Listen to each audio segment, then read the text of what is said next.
샬롬, SLMHQ에서 사역하고 있는 김문수 간사입니다. 우리가 건강할 때는 잘 느끼지 못하지만 건강을 잃으면 죽음에 대해 생각하는 경향이 있습니다. 한 가지 분명한 사실은 우리 모두는 언젠가 죽게 된다는 것입니다. 그러면 죽음이 우리 삶의 끝일까요? 오늘 본문을 통해서 이 질문에 대해 생각해 봅시다. 오늘 본문 말씀 전인 16절, 17절은 엘리사의 예언이 정확히 이루어졌음을 알려줍니다. 엘리사는 한 해가 지나 이때쯤에 내가 아들을 안으리라고 예언했고, 한 해가 지나 이때쯤에 여인은 아들을 낳습니다.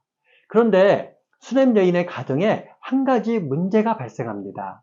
하나님의 기적으로 낳은 아들이 어느 날 두통을 호소하다가 엄마의 품에서 죽게 된 것입니다.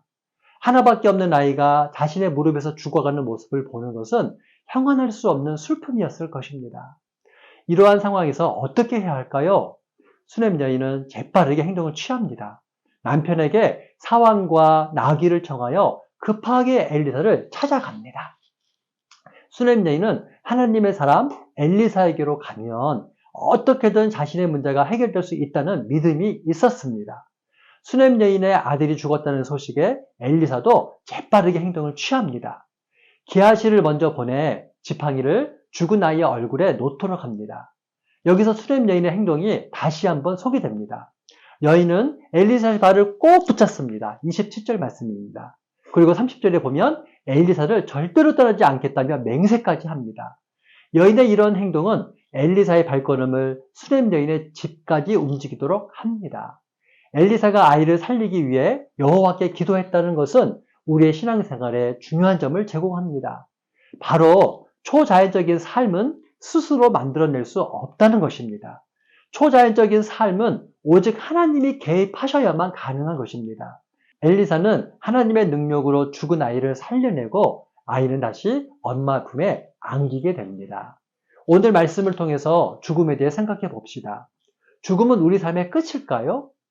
죽은 아이가 다시 살아나 엄마의 품에 안긴 것은 부활에 대한 그림자에 해당합니다. 하나님을 떠난 모든 인간은 존재의 죽음인 영적인 죽음을 경험합니다. 로마서 6장 23절에 이것을 잘 말씀해주고 있습니다.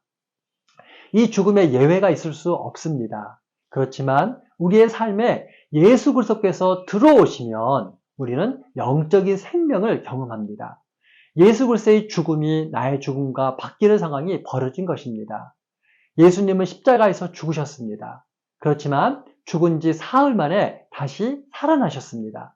이처럼 예수님을 구주로 믿는 자도 예수님께서 재림하실 때 부활을 경험할 것입니다.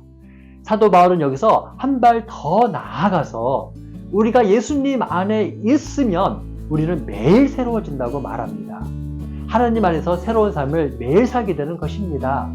매일 예수님 안에서 풍성한 삶이 있기를 소망합니다. 샬롬.